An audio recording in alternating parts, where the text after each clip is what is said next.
छत्तीसगढ़ सरकार ने जमीन गाइडलाइन दर को लेकर एक बार फिर बड़ा फैसला लिया है। छत्तीसगढ़ में 1 महीने के अंदर दोबारा जमीन गाइडलाइन में क्या हुआ है, बदलाव किया गया है।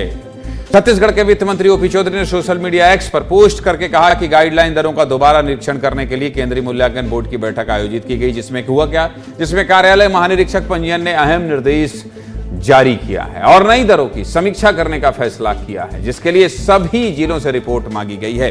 सरकार ने जमीन के गाइडलाइन रेट को लेकर जहां कई राहत दिए हैं, तो वहीं कुछ मामलों में पुराने फैसलों को बनाए रखा है। नए बदलाव में क्या क्या शामिल है, चलिए विस्तार से आपको समझा देता हूं। देखिए, नए आदेश में शहरों के अंदर 1400 वर्ग मीटर तक लागू इंक्रीमेंटल गणना का प्रावधान खत्म कर दिया गया है। अब प्रदेश में पहले की तरह ही नगर निगम क्षेत्र में 50 डिसमिल, नगर पालिका में 37.5 डिसमिल और नगर पंचायत में 25 डिसमिल तक स्लैब दर से मूल्यांकन लागू होगा। वहीं बिल्डिंग में फ्लैट, दुकान या ऑफिस ट्रांसफर होने पर अब बिल्डअप एरिया के आधार पर मूल्यांकन किया जाएगा।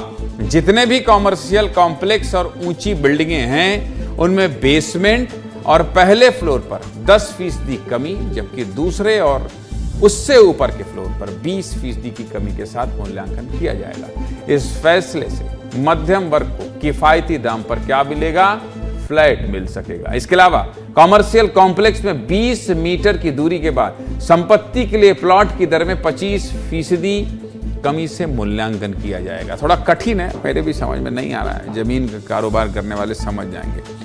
गाइडलाइन दरों में संशोधन को लेकर शासन का कहना है कि इस बार जमीन गाइडलाइन को अंतिम रूप देने से पहले जनता की राय को प्राथमिकता दी जाएगी।